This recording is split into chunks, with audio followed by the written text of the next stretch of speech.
Oh, wait. Hello! This is WSUM 91.7 FM Madison, and you are listening to the first ever rendition of Physical Freakout live on FM. I'm so excited that you're here, and we have some great guests with us today that I'm also really excited for. So, if you wouldn't mind introducing yourself, we can start down the line. Who do we have in the studio today? You got Brad here, Brad Martens. The bass player, Jason Garbacz. And Steve Lentz, guitar player and vocalist. And what are you guys here for? What group are you all in? We're with the band Driven. We have Driven in the house today, ladies and gentlemen. I don't know if you know them, but I do very well. One of them happens to be my father, if you can believe it. And we'll let you at home guess who it is. Just kidding. Yeah, but we're going to have a good music sesh, and I'm going to ask them a bunch of questions and hope that they don't make me write up some FCC violations, which, speaking of which, the opinions expressed on this show do not reflect UW-Madison, UW-Madison, Wisconsin, or its Board of Regents. Yeah, so first up, to introduce them before they get to talk a little more, we're going to play a song off of their first album. Is that correct? Wreckage? Second one, yeah. Second album, and it's the title track, Wreckage.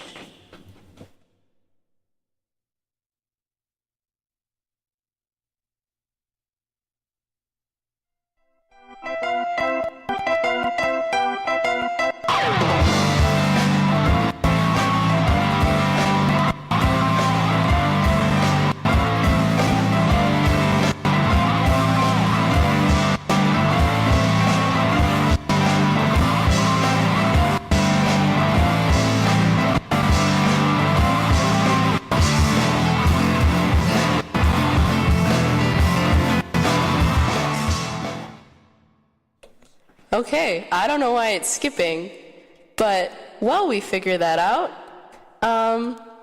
why don't we have the bass player and the guitarist introduce themselves a little more. So, Steve, do you want to go first?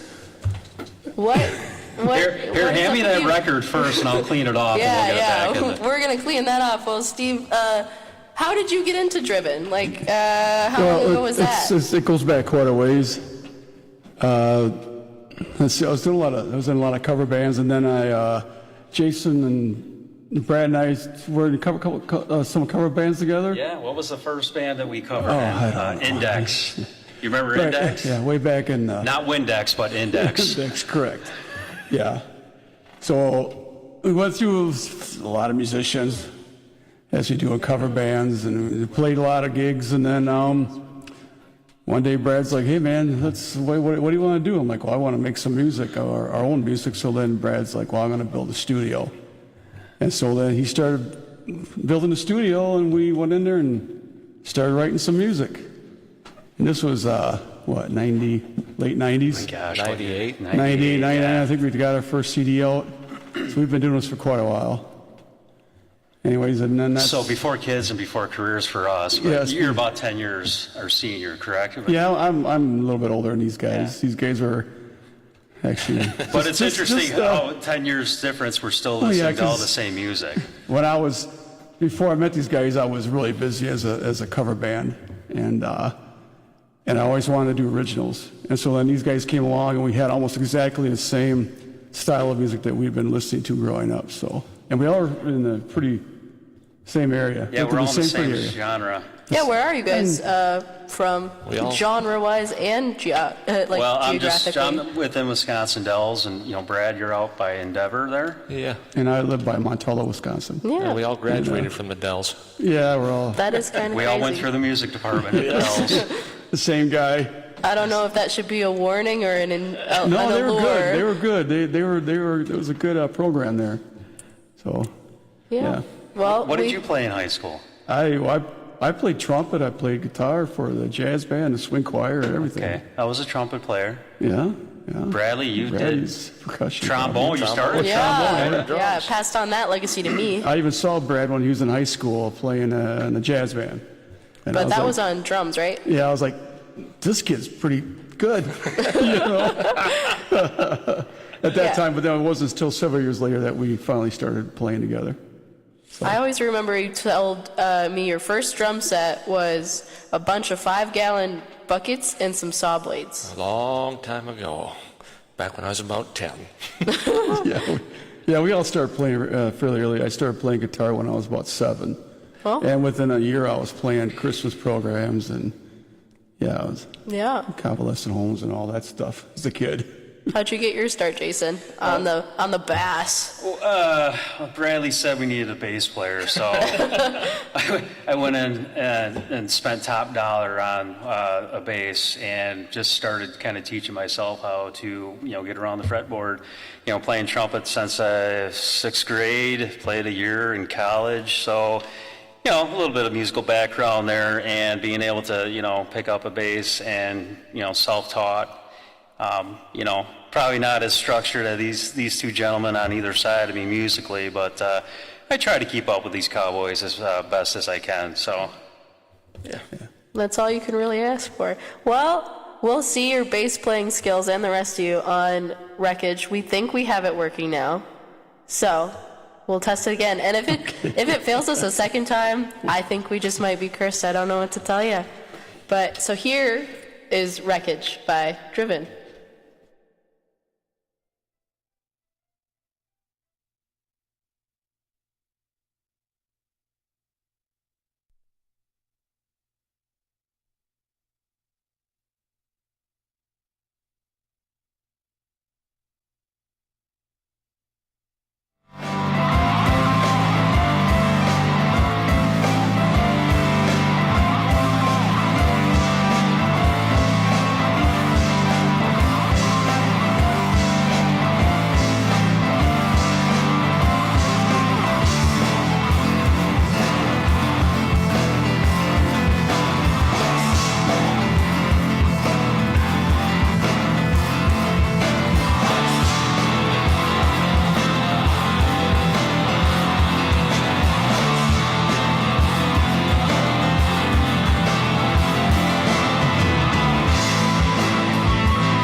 And that was Wreckage, off of Wreckage, released in, what'd you say it was, 2000? Yeah. Yeah. Around 2000. 2000, 2004, somewhere in that area. Yeah, and Keeps like track of the years.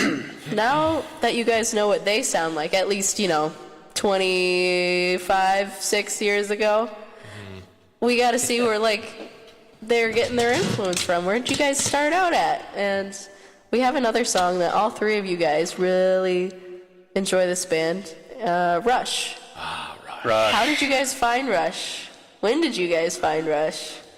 Well, Rush found Through me. friends. I think found me. when I was, I'm the youngest of 6 in my family, so there was always music playing, all this different stuff, and I remember being handed an album, Rush's debut album, and my brother Jeff hands me this album. I was about 10 years old. Right there, it just changes your life at that age, and you just start listening to it. And I listened to that one over and over and over again. And then I found another album about 2 years later in somebody else's collection. My brother Tom, I still have the album, Tom, so if you're looking for it.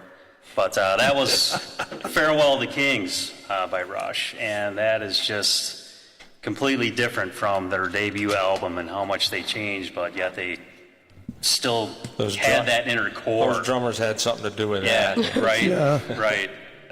Yeah, just how they use their instruments so well, and they would just didn't care what anybody thought about what they were doing. They just did their own thing. Plus, so they could really write some cool stuff and stuff. So Absolutely. we're all big Rush heads. Yeah, biggest influence of all three of us for sure. Yeah, so that's. And not very easy music to play. No. No, I used to pick away at it in my bedroom, just pick every little note to learn some of the instrumentals and some of their music, and it would take a while, but I loved doing it.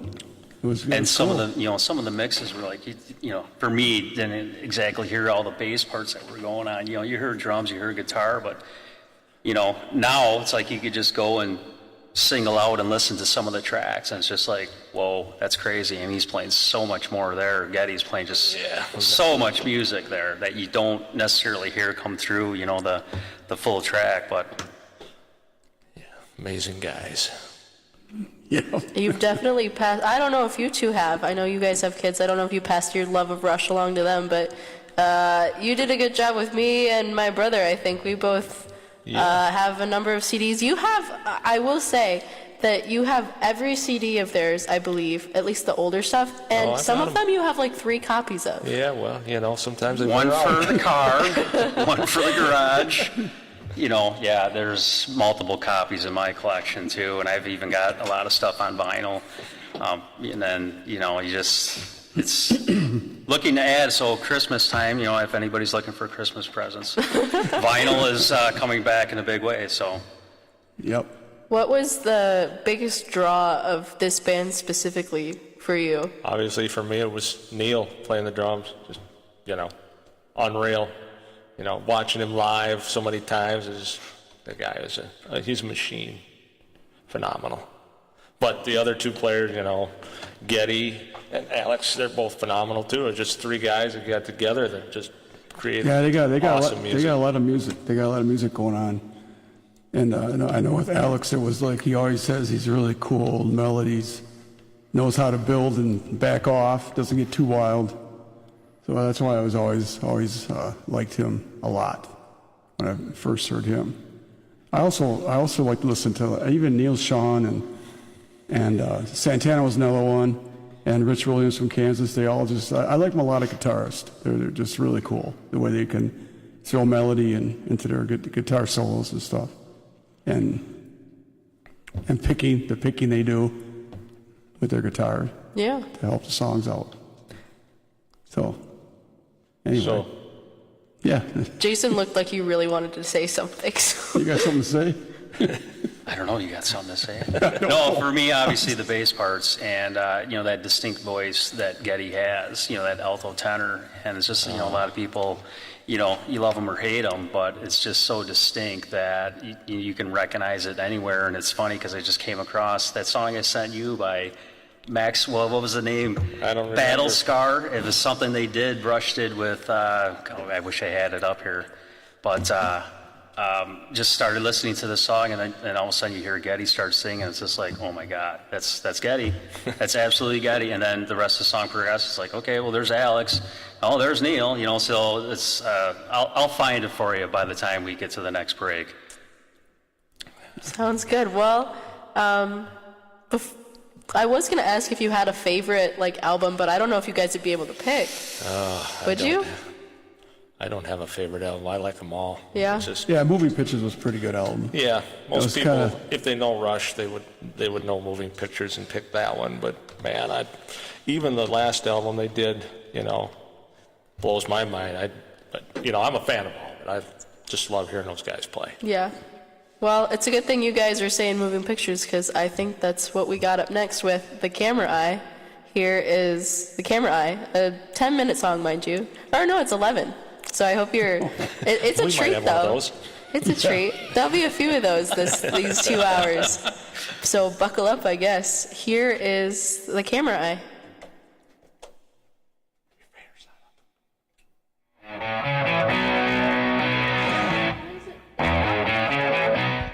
What number is it? It's the last one. Or no, 5. Number 5. Number 5. Shoot.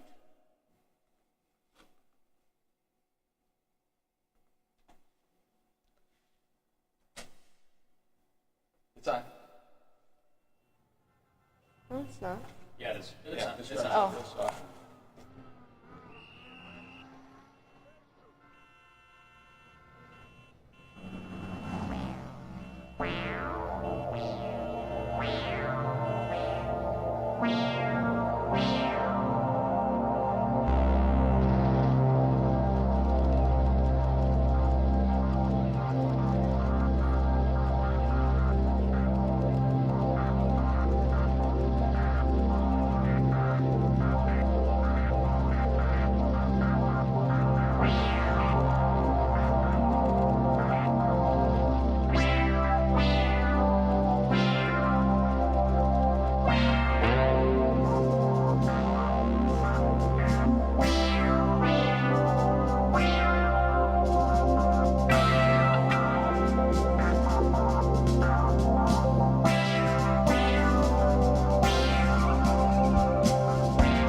soft spring rain, like an English rain.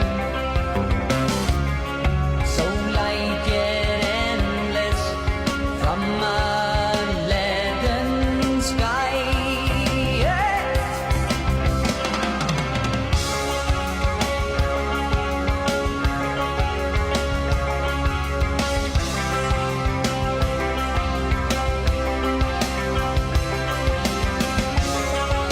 The building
Programming on WSUM is made possible through support by Ian's Pizza.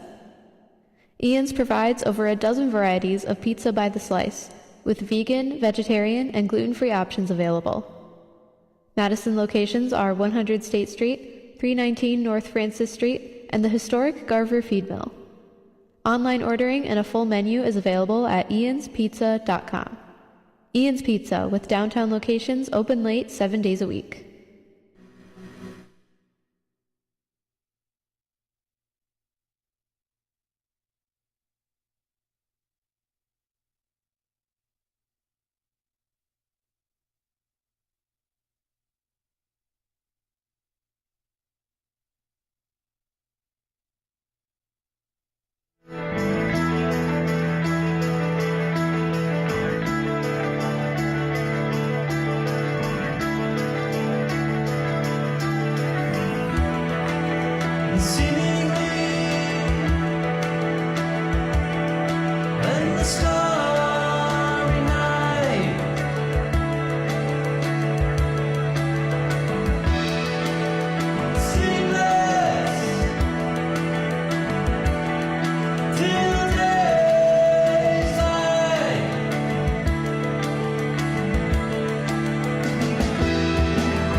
That last one there was Hell's Playground off of Miter Mirrors, also by Driven. We decided it'd be a good idea to give you guys a little taste every, half an hour. We'll give you another Driven song, and hope you go check out the rest of their stuff. But I know you guys wanted to talk about this song. You have any specific thoughts about it? It has a lot of Rush influence. I can hear in a little bit of it, so I'm glad we played it right after the Camera Eye, actually. But what do you guys think? Yeah, Camera Eye was kind of a two-part song, alternating perspectives. This song is definitely a two-part song, opener, and then we just kind of lose it and drive away at the second half of the song, and Steve's going bonkers on his guitar back there. And Well, yeah, I remember when we recorded it, I had a very, very little parts of it down.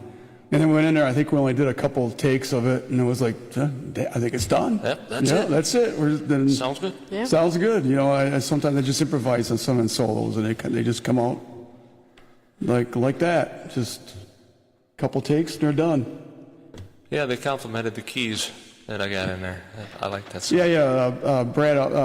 Brad also plays keyboards. He's pretty good at that, and he's been doing that for quite a while. So all the keyboards you hear are Brad working his stuff.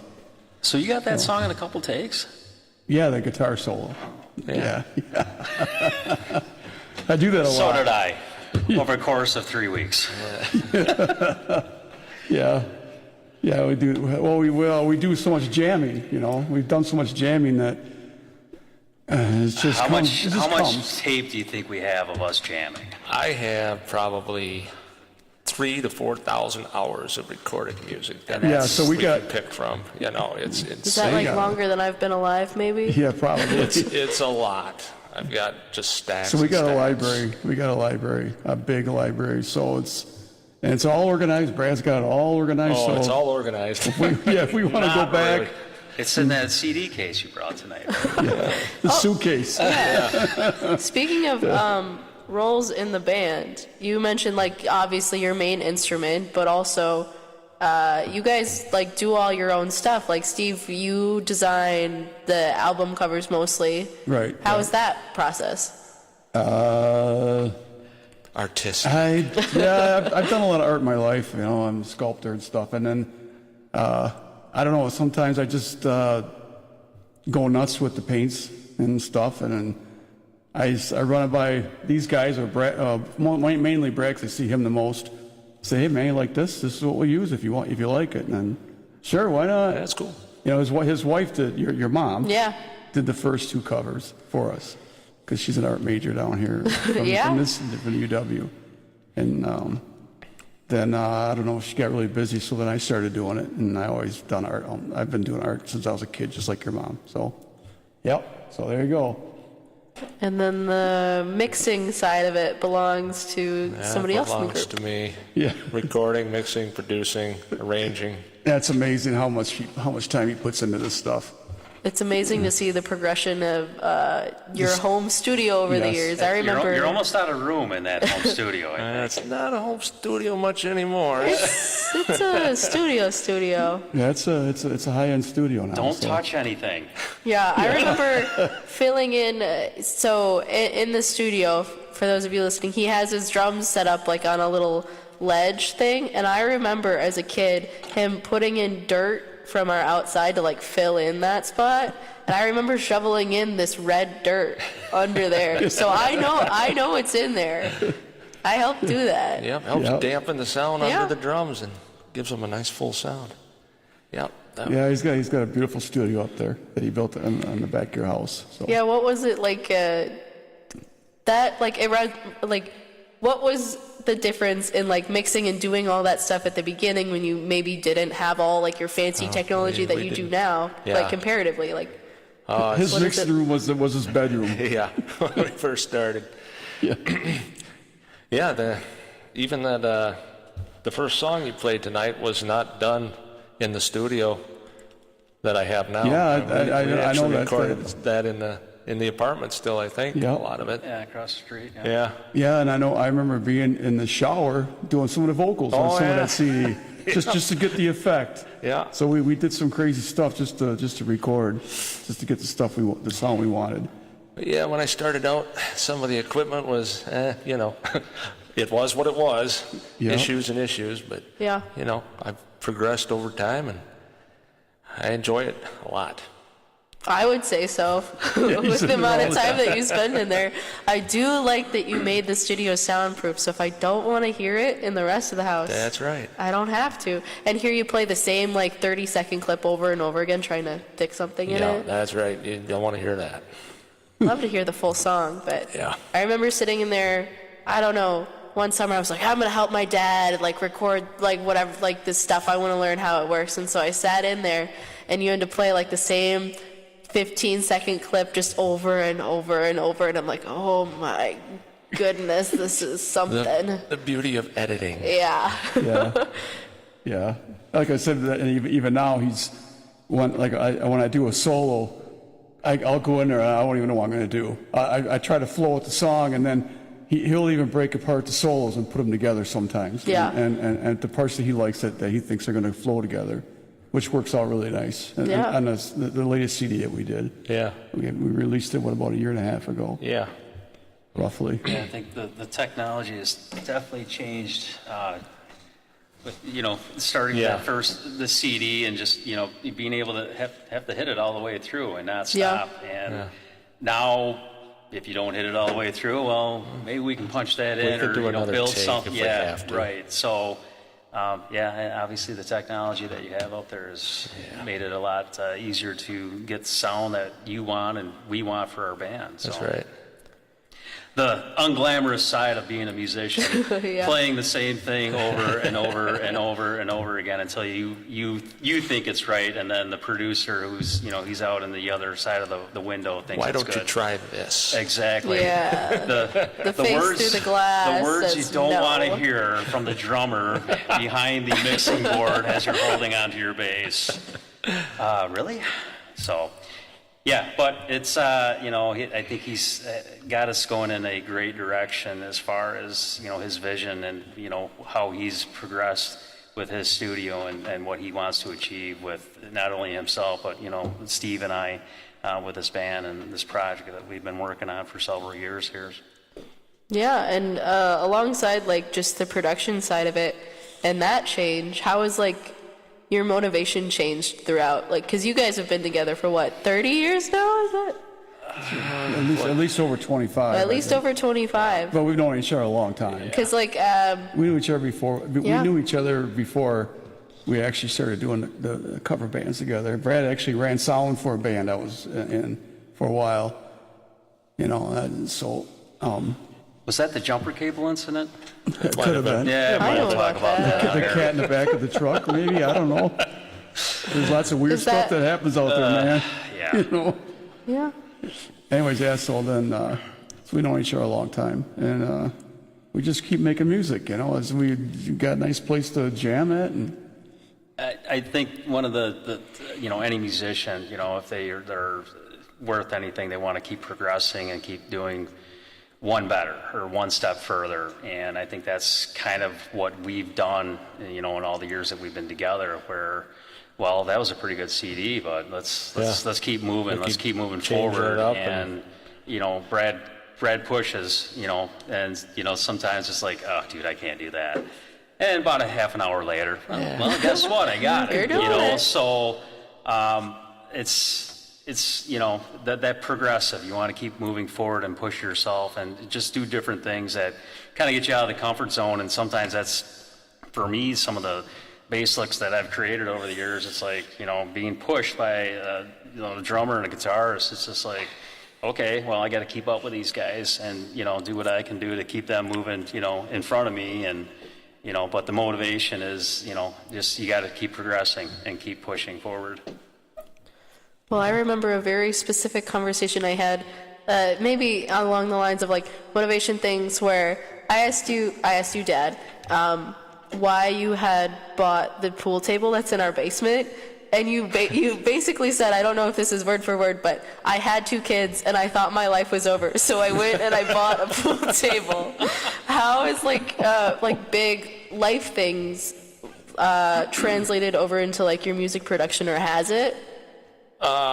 Actually, a lot of the the lyrics, normally we write the music first. We're not really the lyricists to start out, but then all the lyrics come from day-to-day things that happen to us and where we're at or what we feel. So that influences that way. Yeah. For the actual production of the lyrics and the melodies of the songs. But all the songs usually start out with either a bit from Steve or Jason, a lick, or a bit from me, or a jam we've done, and then we'll sit there and work it over, cut it apart, and say, let's try this in there, try that in there.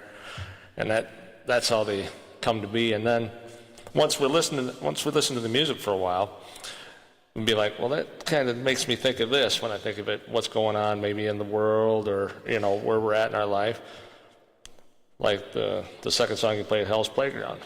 At that time, there was things going on and made me think of, things across sea that were happening, and that's how that song became for the lyrics. Right. And there's times where I'll have a melody in my head and I'll even write chords around it, whatever. Sometimes that happens.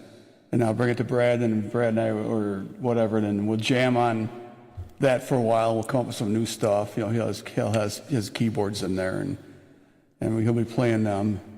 But then, then we just have all out jams. We just go and we record every jam. That's right.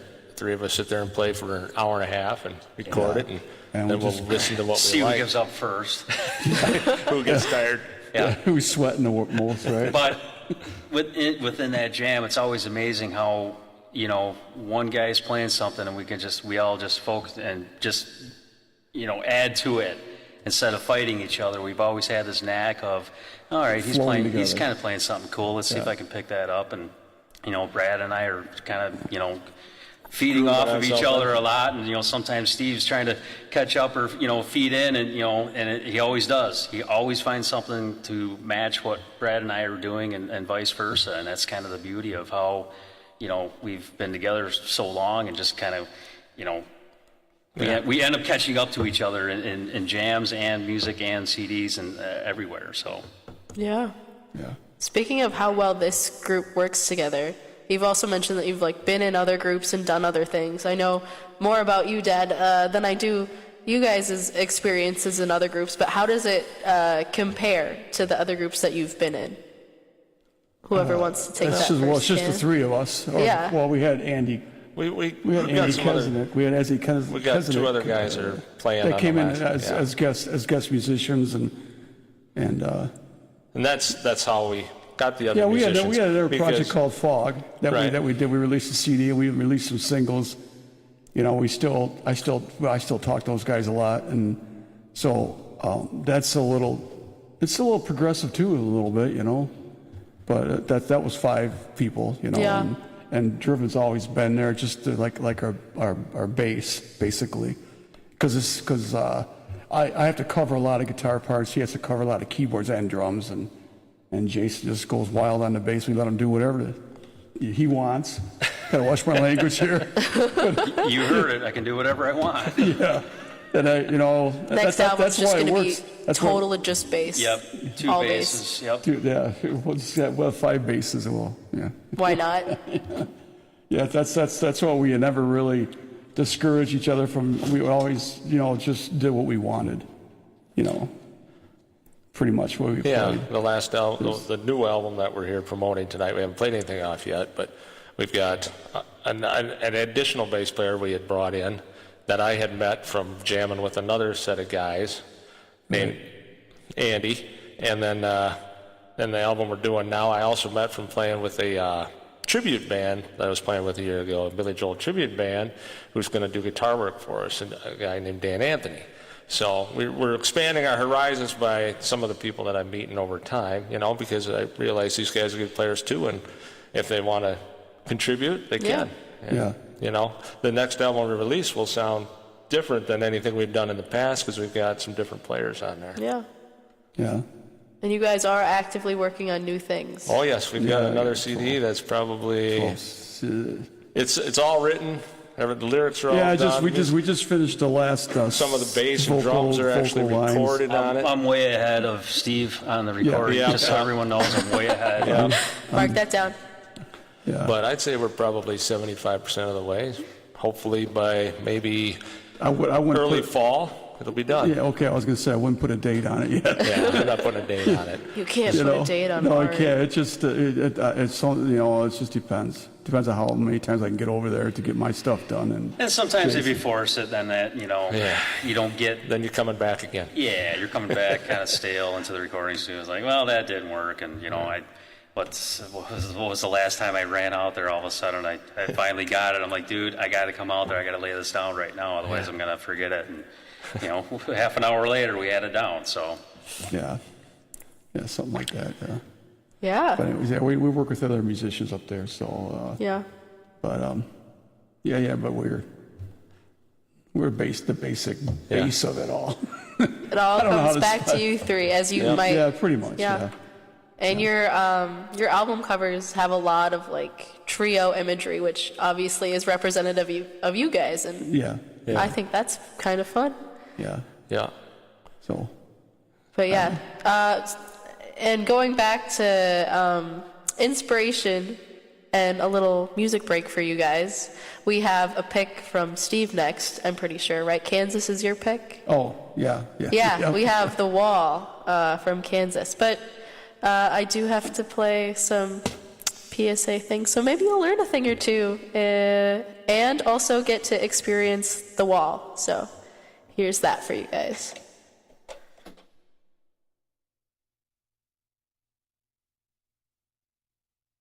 Your walls could talk, what would they say? I have held the same mirror for 13 years. I have been decorated with purple dinosaurs, baseball teams, and football helmets. I have witnessed 33 Thanksgiving dinners and 1 wedding proposal. I have tiny notches marking the growth of 3 children. I have caused a learning disability. I am the reason that a 5th grader simply can't sit still. I am responsible for a 5-year-old's rage. Just because you can't see lead paint doesn't mean it's not on walls, doors, windows, and sills. Today, lead paint poisoning affects over 1 million children. If your home was built before 1978, your family could be at risk. Let's make all kids lead-free kids. Log on to leadfreekids.org or call 800-424-LEAD. I am the reason a child has trouble hearing. If your walls could talk, what would they say? Brought to you by the Coalition to End Childhood Lead Poisoning, EPA, HUD, and the Ad Council.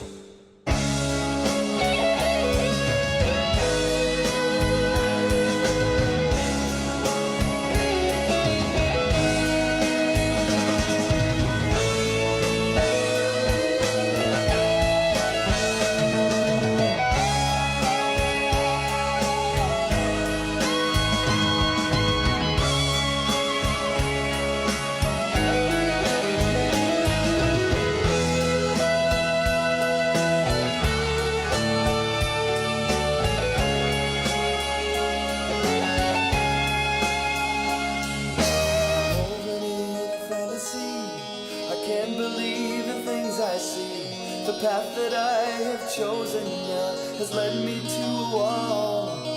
And with each passing day, I feel a little more like something dear was lost.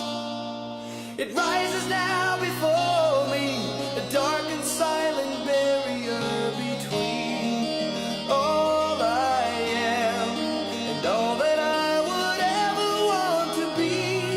It's just a travesty.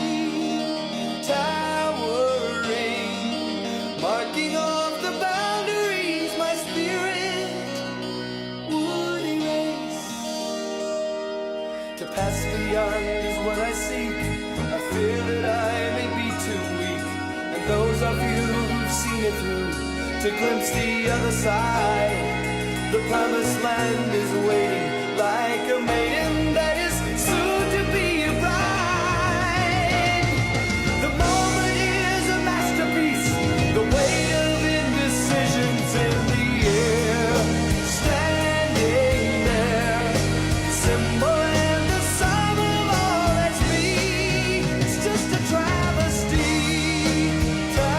towering, rocking at the light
blazing hot, the molten rock, still down over the land.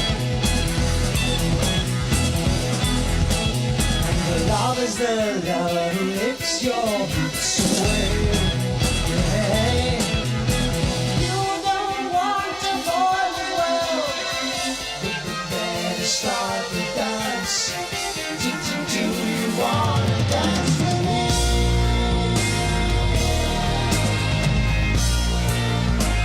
Better start doing it right.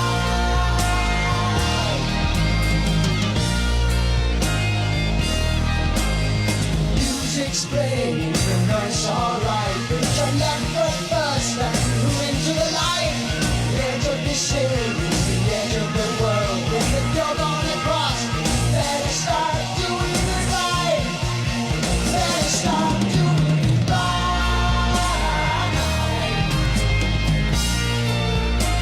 Better start doing it right. Let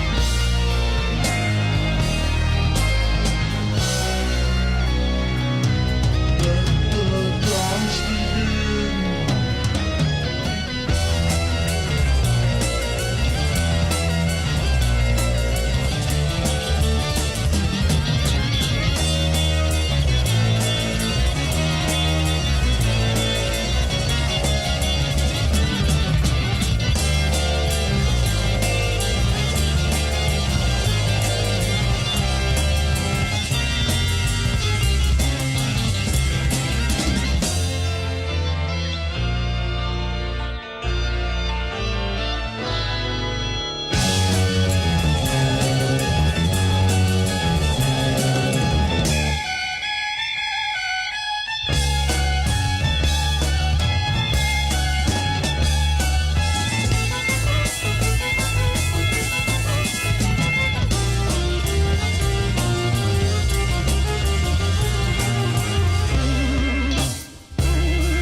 Are you a live music fan?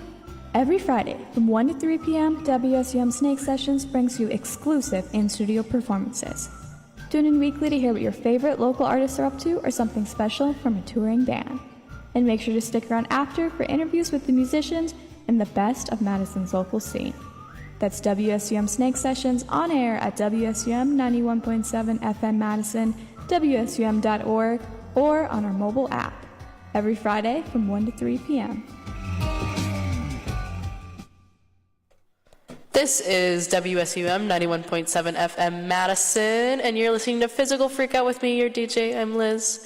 And just a reminder before we get into the next half of my interview with the band Driven from the local area, is that the opinions expressed on the show do not reflect the views of WSUM, the University of Madison, Wisconsin-Madison, mind you, or its Board of Regents. All right. It's a good thing we taped that. It's a good thing we taped that sign back up. Yeah, it is a good thing we taped that sign back up so I could read that off for you. You just heard Dance on a Volcano off of A Trick of the Tail by Genesis, which was a pick by... who? That was picked by me. Yeah. Probably the whole reason I'm here right now promoting my music is because Genesis and Phil Collins were my biggest influence growing up, besides Rush. Rush came after. I didn't know about Rush, but I knew about Phil and I knew about Genesis back when I was young and was totally blown away by those guys too. And I'm a lover of songs that go over 3 minutes. If the song is 5, it's short to me, usually. I think you got a problem, Brad, but we're coping with it. Yeah. Like that's your earliest influence? That's my earliest influence, hearing Phil on the drums. That's what really got me to be a drummer. I loved the sound of his playing and his drums and everything. It was, to me, that's what got me into music. It really was. It was Phil. And then, of course, you got Tony Banks playing keyboards for Genesis, and I really love the stuff that he does. He's a keyboard player that's basically playing guitar on keyboards. He's very creative and melodic with what he does too. And the chord progressions that they use, changes in time signature, all that stuff. That's where it's at for me. That's what I enjoy. Which is reflected in our music. Yeah, if you listen I'd to say it. so. Yeah. What early influences do we got on the other side of the table over here? Well, like I mentioned before, hearing that debut album by Rush, it was kind of a showstopper. I hear Rush. It was a showstopper for me, and just moving into the rest of their catalog over the years. The Farewell to Kings was the second album I found, and then trying to fill in the gaps and going back and Fly By Night and even Caress of Steel has its place, but I guess the big hit for them was Moving Pictures, and that's the camera eyes on the second side of that album, first side of the CD. The vinyl guy. Right, the vinyl guy. So and that's, we were just talking about dropping the needle on the record over here in the studio, and that was the plus of growing up in the vinyl area, is that you listened to the whole side and you got all of the music on the entire album, and just didn't hit skip or whatever, dial up the song that you wanted to hear. And that was the beauty of it, because you heard everything that was trying to be conveyed on the album. And there's different pieces as the album progresses, and there's just different songs that trying to say different things to you. And that was my escape was music when I was younger. So, and Rush played a big part of it, and Geddy and the bass that he was just trying to stay in the background, but yet carrying the band. I always, it's just phenomenal, the bass playing that the guy is still doing to this day. Yeah, in his 70s. Yeah, right. Back out on tour. And, the interesting part is I mentioned before, it's just like now you can go back and listen to isolated parts, and listening to his isolated bass, it's like, wow. He was kind of, he was a down and dirty guy, and, he was just, plucking away back there. And, the stuff you hear on the record all put together sounds so perfect, but then when you isolate his bass, it's like he's a down and dirty player, just crushing it. So Just popping away. Yep. Yeah. So I'm not too far off. I don't have his speed, but it's that was my main influence. Steve, what do you got? I can remember watching, if you can believe it, Roy Clark. If you know, he was a country guy, and he was always performing really well, and just the picking that he did. That was my very earliest influence. But then when I came across, like I said, Alex Lifeson and even Kerry Livgren or Rich Williams, when I listened to that stuff, it was just, they just carried a melody so well on their guitars. So that's about all I have on that. I don't think speed really, I'm going to piss off a lot of guitar players, but I don't think speed is that important. But I really like the melodies, and maybe throw in a little speed there.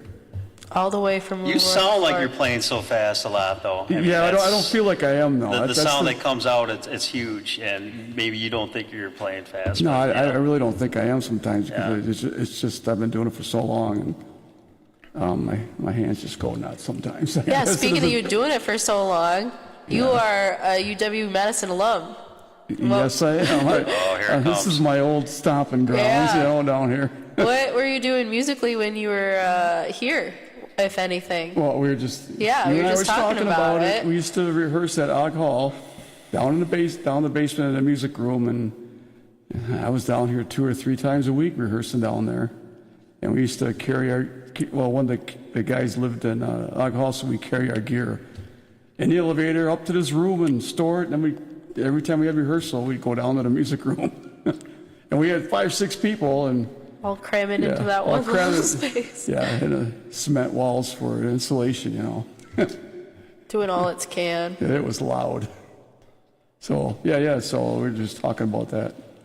Yeah, all the way from Og Hall to your new album, A Bunch of B&S. Yeah. A bunch of B&S, yeah. A bunch Which we're of going to play B&S. here in a second, but what, is there a main point to this album, or a bunch of little ones that you scraped together in a cohesive 2-CD set, I might add? It had been probably 6 years or so between the album we had done before that, and there was a lot of things that had been building up and adding to the music, and we finally, because we had been doing, like Steve said, there was another band we were doing, so that took time from Driven, so it took longer to get going, but once we did it, it actually went quite fast to do the double album. I think it took us maybe 2 years from writing it and putting it together to actually pretty much having it done. Yeah, we moved, we had so much music, so we ended up being 2 hours of music, so it took us a while to record, but, you know, we both are pretty busy in our personal lives, whatever, you know. Our daily lives, yes. Our daily lives, and, I tried to go as much as I could, and, you know, but it took a while. I think you're going to play the song. It's called 21 Years Later. The reason it's called that is because I actually wrote the song 21 years before we actually got it on this album. Yeah. The music was all written. The lyrics weren't really there, but the music was written, that much before the song was done. And there's a lot of music we have that's like that, just sitting. Possibly could have something done to it over time, maybe not, Maybe our kids will do it after. It might go on for 100 years, who knows? Well, my brother, like Isaac, my brother, Yeah. he is taking up guitar now also, and harmonica. He wants to be the next Bob Dylan, so There you go. maybe he'll take your music and put a Dylan spin on it. There you As go. much as that makes you turn in your grave, maybe, I don't know. Well, we'll see. Right in your will. You can have my lyrics. Don't let Isaac touch them. Yeah. Unless he goes back to the roots, maybe. Well, we'll see. Yeah. But, yeah, that's all that song you're going to play. That's what it's from. Yeah. And now it's already been 4 years since we started that one. Has it been that long? Time Holy just crap. keeps going by, yeah. Yeah. Can't believe it's been that long already, but. Yeah, I remember on one of your, speaking of time going by, I remember when I was real little, you played one song for me and you go, Elizabeth, what does this sound like? Like, what would you call it? And I go, it sounds like Monsters in the Basement. And I don't know how old I was, but you let me name that song that. Yeah. And I just think that's so funny. See, you're that connected. it made it. Yeah. But there's another one of those. Maybe you'll have to play another track for your other child and see what he thinks of that one. He'll name it You something. come up with a title or something, Right. surely he'll have a good idea. Yeah. But Yeah. where else do you guys draw? Like, you've talked about like the music and the jam sessions and stuff like that. Do you have any other like sources of like inspiration or influences that you bring in regularly? Like, what motivates you to keep creating music besides just like being with each other? Well, I don't know about these guys, but sometimes I'll have music dreams. I really do. You've heard of that? I've had some of those. And I'll wake up and I'll grab my phone and I'll throw the melody on my phone. And we've actually done some songs with the melodies that I've dreamed about. And if I don't get up and record, I can't remember it in the morning. They disappear very They fast. disappear. And when I'm driving, I do a lot of melody thinking, and my phone's getting pretty loaded with melodies too for vocals. And there's stuff that haven't even done with these guys or brought to Brad yet. That's even on my phone. But yeah, it's there. We need it. We've got a lot to work with if we want. We got. It's better than not having enough, I think. Right. Yeah. Right. Yeah. Yeah. Even this next song, 21 Years. I know. Brad had some stuff done already, and that's when he brought the song to me, and then I listened to it, and he had a title to it, didn't you? Yeah. And so I kind of wrote some lyrics for it, and got kind of a melody for it, And then we kind of just tweaked that when I got to the studio and stuff. That's how the melody came together and the lyrics and stuff. That's how we kind of do it. So. What do you want people to get, like, maybe not specifically this song or this song if you want, but what do you want people to get out of your music? Whether that be like the listening experience. See if you can count the time signature here. That's right. You're like challenging your audience a little bit. To us, it's like we try to write music that we like to listen to. Yeah. So hopefully they're on that page, you know. If they're just they want to listen to some, I don't know, melodic stuff and different. Nothing is said ever. It's just what ends up coming out, and then that's what we like to do. Yeah. You know, sometimes I'll be like, maybe this would feel better if we did this right here, or, you know, whatever, and then we'll change a little bit, you know, as we write the song. But like the album we're working on right now, that album pretty much came from 4 different jams that we had, and each jam was anywhere from an hour to 2 hours long, and then we just take the song, the jam, and I'll cut it apart and say, let's use this part here and this part here. So that's the inspiration on the album that we're working on, not the one that we just... Not this one. The last album Yeah. we just did was mostly Steve would come over and we'd sit there and he would play his guitar and I'd sit there on the keyboard and we would sit there and do a jam that way. And a lot of that music came from that way, along with bits and pieces that we had from other stuff. But most of it came from just him and I jamming together. And then after that, put it together and then came up with lyrics and ideas that fit the music that we had written. Yeah. Yeah. That's a good description. I don't even think I need anything to that. Yeah. Any last thoughts before I actually play and we hear 21 years later? Is there any odd time in this song? I forget. There might I'm be sure some- there is. I'm One sure of our- there is. One of our shorter songs, I think. Yeah. But that's, Clocking in at 5 minutes. It's just about, you know, A it's little a song over. about time, you know, yeah, watching how the years fast go it by. goes by. Yeah, pretty much. Well, here is 21 years later.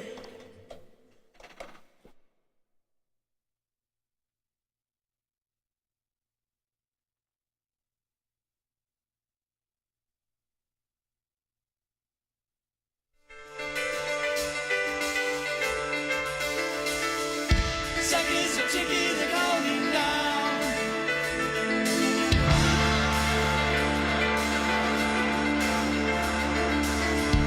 Seconds are ticking and counting down.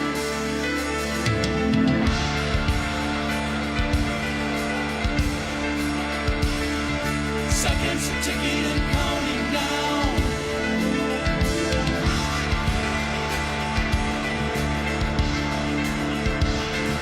Seconds are ticking and counting now.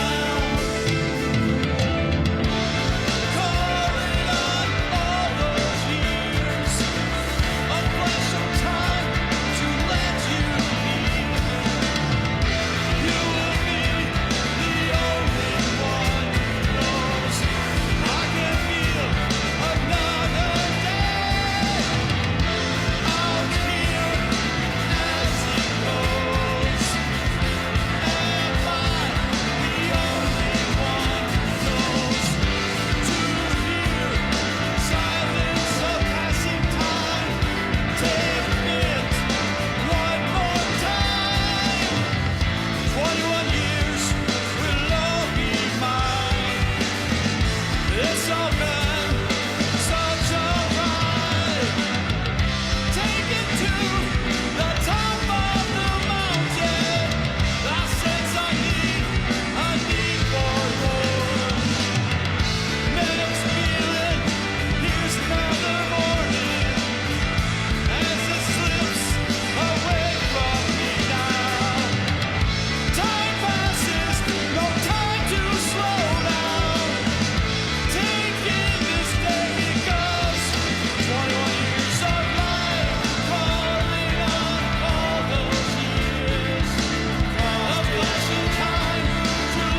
minutes of physical activity a day and eating well can help get your child healthy.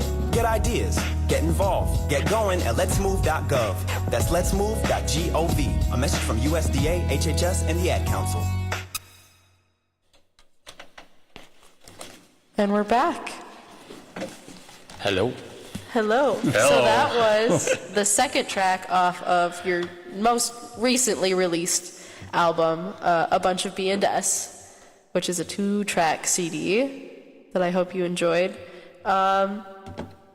Yeah, and your new stuff. I'm really... Do you have any, like, titles that are swishing around in your head? Oh, yeah. Any art that you have, Steve? Sort of. It depends on what... I haven't brought it to Brad yet, but I'll think of something, or we'll think of something. But anyways, yeah. We got all the titles pretty much for the new CD coming out, or when we get done, when we're working on it. Mm-hmm. Yeah, so... Brad will know more than I do, because he's working with... We just finished putting vocal melody on the last vocal song. We just do a rough take of vocal melodies, and sometimes I just go in there and do some doo-doos and things like that, and la-la, scat singing. Playing some scat down. And then, give me a title, and I'll write some lyrics, and then he's got some, and we throw them together, and that's what we've been doing with this one. And I think, Jason, you got a couple songs already done, don't you? Like I said, Steve, I'm way ahead of you. Yeah, he's way ahead of me, man. I have recorded no guitars. It's just what it is. It's the guitars on there right now are just the jam guitars, but they still sound good. They still project. So I have to go back and relearn what I did. Yep. You know. And so when I get some time, I wanted to get these the vocal melody lines first, so we can kind of get a feel for the song and feel for what kind of guitar solos I got to do and things like that. Yeah, it's interesting. Brad was talking about this last album kind of coming from the 3 jams that we did, 3 or 4 jams that we did, and hearing it all put together. And then, if you, like for me, okay, what was I playing here? And then, you go back to the jam and try to find that piece in there and try to transpose it and bring it into the song to the final cut. And, it's interesting having that ability to go back and bring that idea. You're gonna touch it up. You're not gonna go with what you did in the jam specifically, but some of the things that I'm doing, being able to go back and listen is like, oh wow, how the heck did I play that? And that happens a lot. It's just like I don't remember half the picking parts I did. Right, and then it's just like, okay, we gotta slow this down, pick it apart, and the last time I was out by your place and trying to pick, a couple pieces apart and, putting it into the songs correctly and making sure you're playing every note right. But, it's coming along, this next album.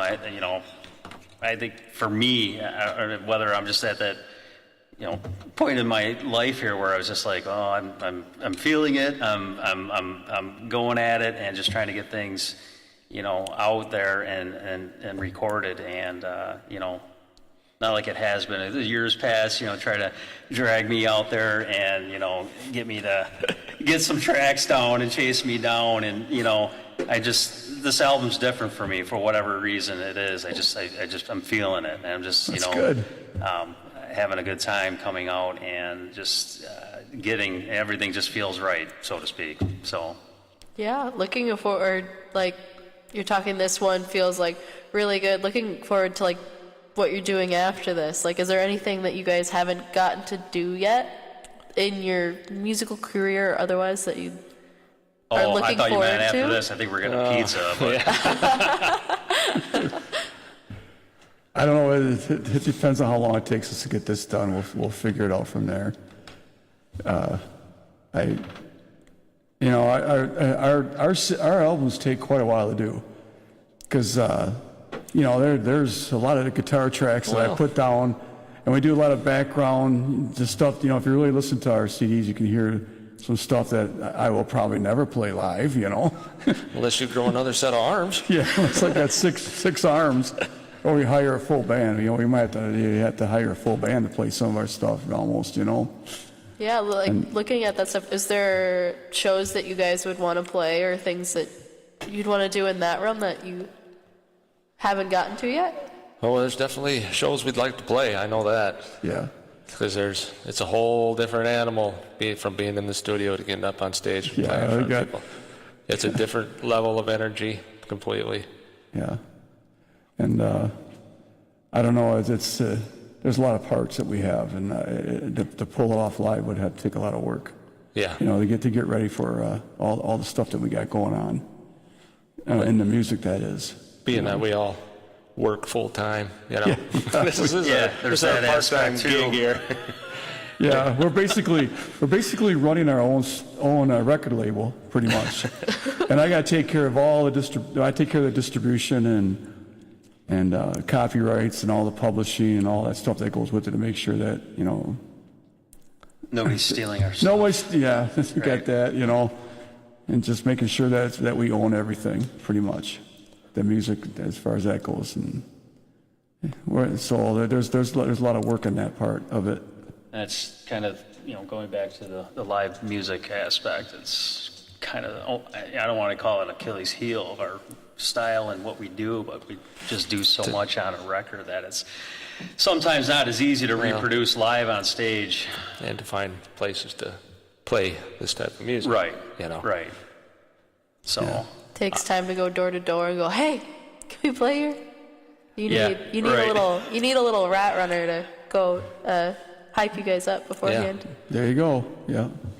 So we're very appreciative of having us down tonight and helping us do some promotion on our music. Oh, it's not promotion. It's not promotion. No. You guys are just...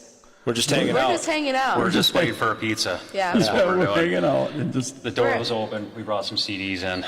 It's a casual interview, some might call it. But,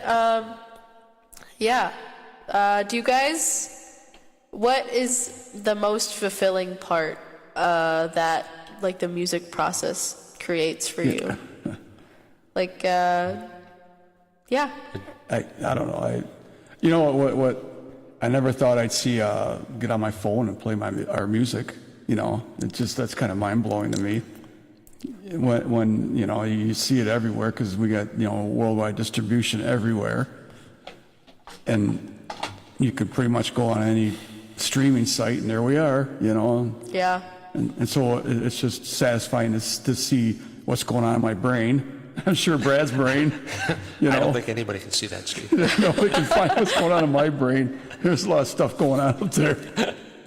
And I agree with you, Steve. That aspect is it's kind of neat when, you know, your music's popping up on different platforms, and, you know, seeing it on your phone, like, oh, okay, well, that's not just Rush anymore. That's the band Driven that I'm in. And yeah, we got a couple of videos on YouTube, and that we recorded up in Minneapolis like 20 years ago, and so it's kind of cool just to pick up your phone. There you are. You're on your phone. You know. Yeah. Speaking of like the phone aspect, how much has that changed the game, like social media wise, and being able to have your stuff on like streaming services? Which, like, I feel like some people are like, oh, it's awesome, and some people are like, well, it's... Well, if you didn't have that now, you had a lot of things you had to try to go through just to get anywhere. A lot of places to try to do something. So that aspect is a whole different game. Otherwise, you know, you'd probably never be heard unless you knew the right people to get heard. Yeah. So. Yeah, it's. Yeah, that ability to get your music out there. Yeah. There's a little bit more. Listenability, or however you want to say it. It's just, you know, if you heard somebody somewhere at some point, all you have to do is remember their name and, you know, plug it into your phone and it'll pop up. You know, you'll find a band that you like or what have you. So in that aspect, it's been, you know, easier for musicians to expose their music to, you know, the world, and you know, I'm sure there's people on the other side of the world that have heard us play, you know. Oh yeah. I can see we're getting streamed many times, you know, and it's everywhere, you know. It's kind of cool. It's got to be a little bit surreal from 5-gallon buckets to people streaming your music all over. Yep, everybody's got to start somewhere, though, right? Yeah. My little Alamo amp with my K guitar up in my room. My first electric guitar, I think I was 13. I bought 12 or 13. Yeah. So, yeah, it's kind of wild. What's fulfilling to me is to start with just a bunch of random ideas, connect them together, however you end up doing it, and when you get done, to be able to sit down and, after all that work, sit down and listen. Well, this is what it came out to be in the end. And Yeah. that to me is the most rewarding thing. Yeah. It's like when I do a rough vocal too, you know.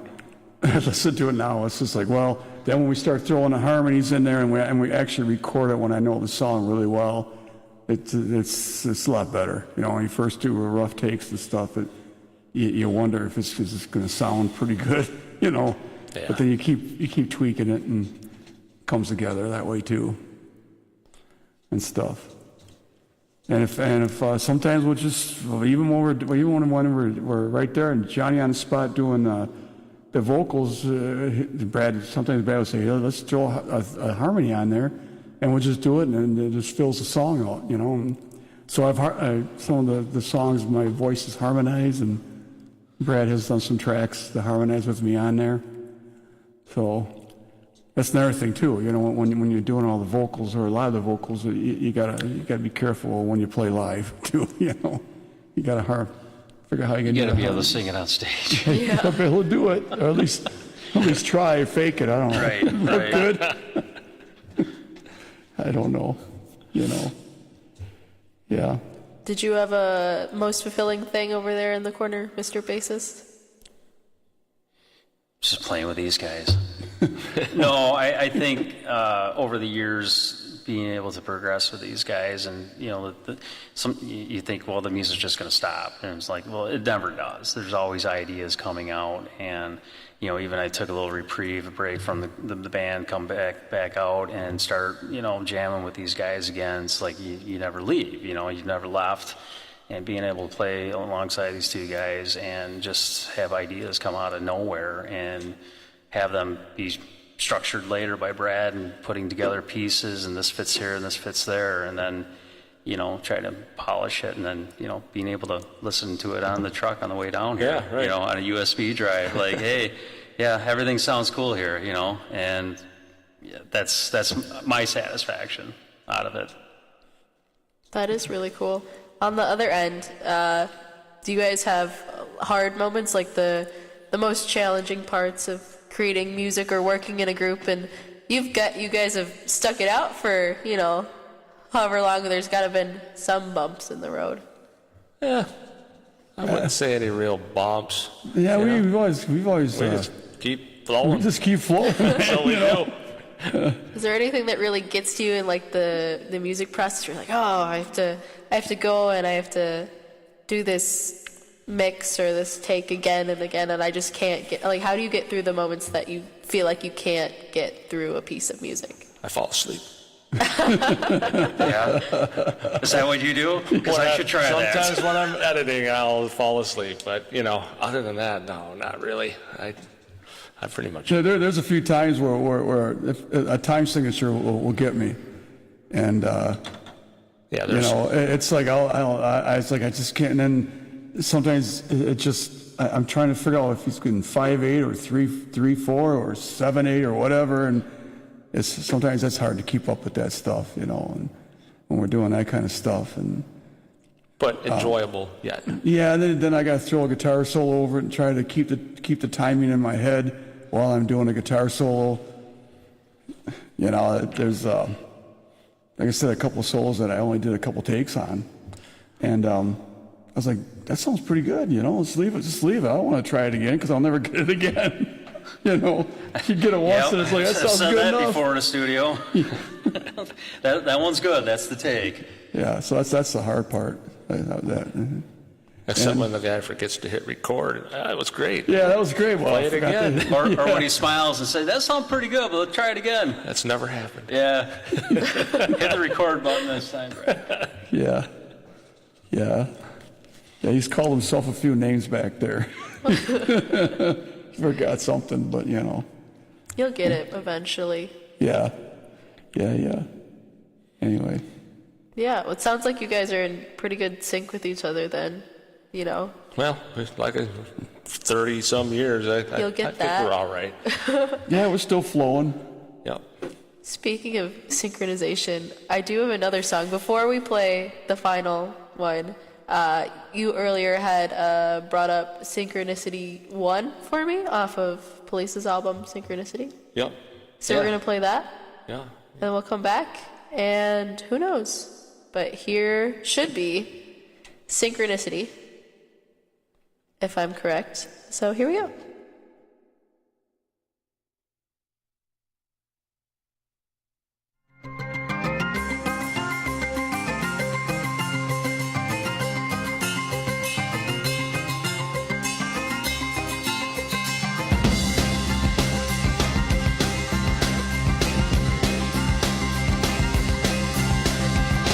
With one breath, with one flow, you will know synchronicity.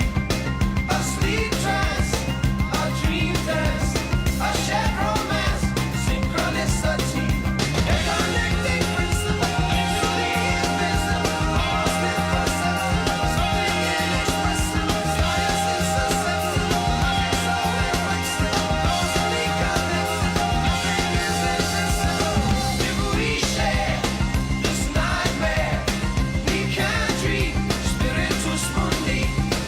If you act as you think, the missing link, synchronicity, a connecting principle to the invisible, almost imperceptible, something inexpressible, science insusceptible, logic so inflexible, totally connected, nothing is invincible.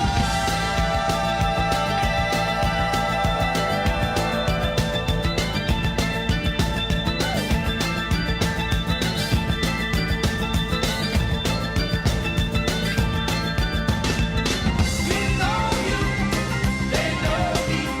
Extrasensory synchronicity. A star ball, a phone call. It joins all synchronicity. A connecting principle to the invisible, almost imperceptible, something inexpressible, science insusceptible, logic so inflexible, totally connected, nothing is invincible.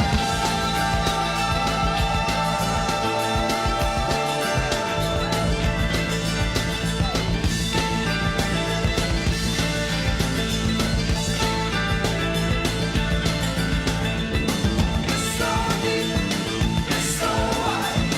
You're inside synchronicity.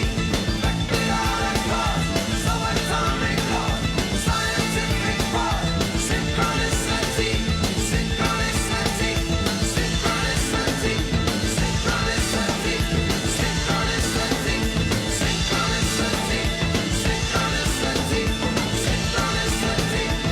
synchronicity, synchronicity,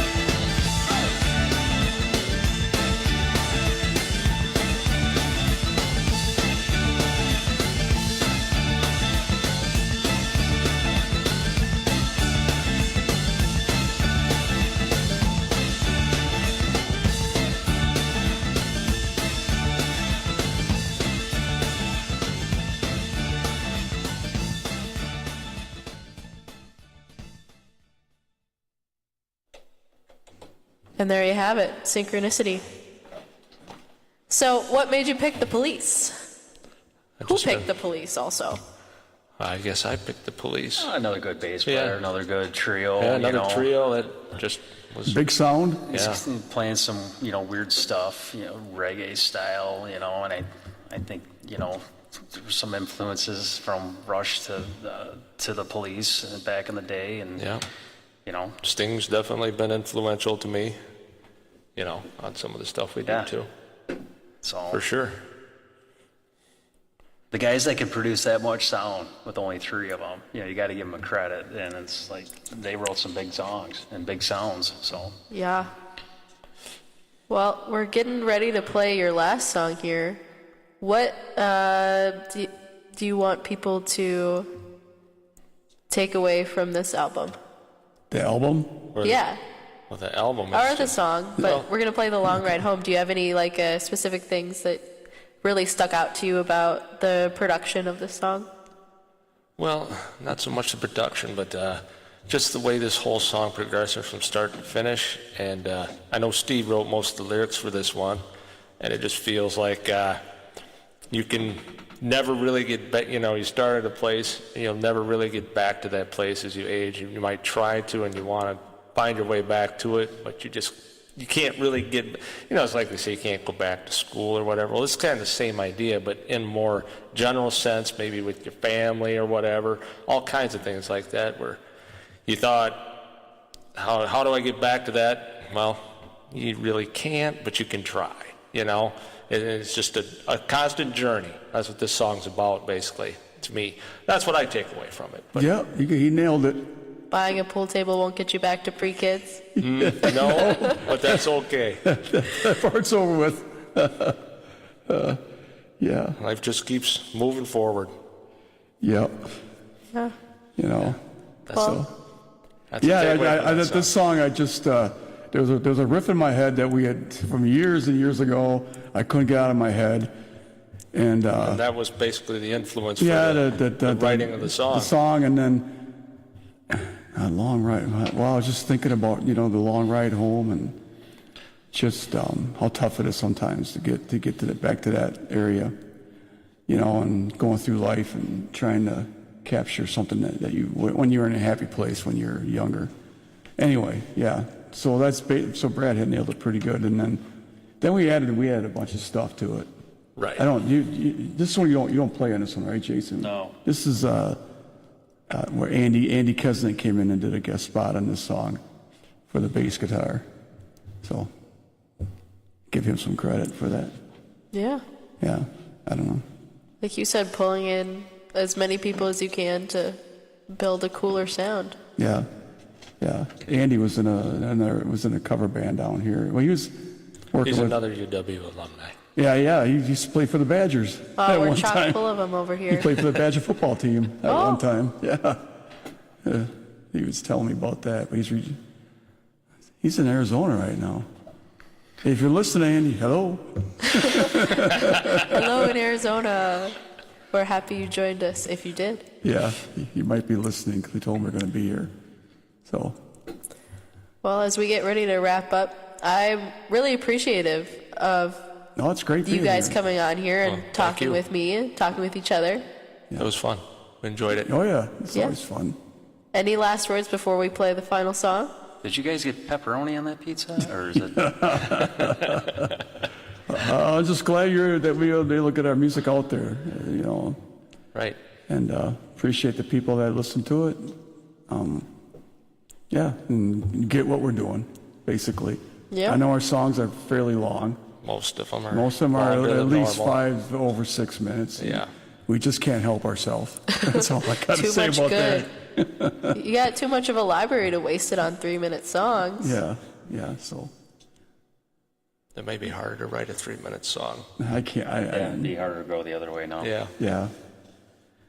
Well, I think we got a pizza waiting out for Jason, so Yep, he doesn't. there he is. You guys got any money? Because I don't. I'm the bass player.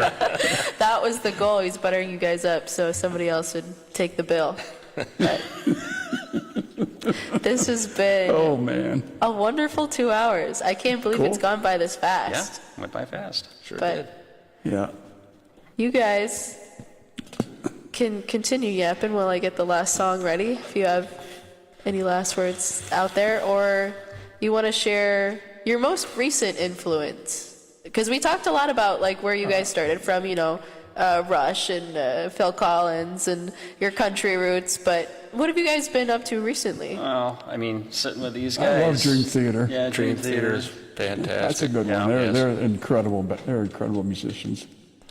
To play like them would be something else, but Yeah, they're fantastic. You know, I also appreciate guitarists over the years. You know, Jeff Beck. yeah, Jeff Beck. There's some Satriani. There's some people that you know, Eric Johnson. Yeah, just all I didn't those- listen to some of those guys, and Yeah. now you go back and listen to them. It's like, yeah, I gotta do more of this. And some of these guys that were in that era. Yeah. You know, they knew how to play. Yeah. And, you know, the people they had playing behind them, too. They all actually, they had to, you know, you got a guitar player up there going crazy. Somebody's got to support them. So, yeah. So, Yeah. that's pretty much it. Anything from the drummer in the corner besides I missed it? You can go home and go in the studio and do some more editing. Yeah. All right. Well, this has No, been you got something to say? No, I didn't. nah, Nothing to say. the man of I didn't few mean to words. interrupt you. Speechless. He's speechless. Just put him behind the drum set, and he can do what he wants to back there. That's where I'm talking. Yeah. Yeah. Well, thank you again Yeah, for thanks talking for with having me. us. Thank you. Thank you. Yes, thank This you. has been Physical Freakout with me, your DJ Liz, here on 91.7 Madison, WSUM. And we're going to play The Long Ride Home, and hopefully you don't have quite as long of a ride home, but maybe a 10-minute and 47-second one to get you through the song. All right, here we go.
It's a hell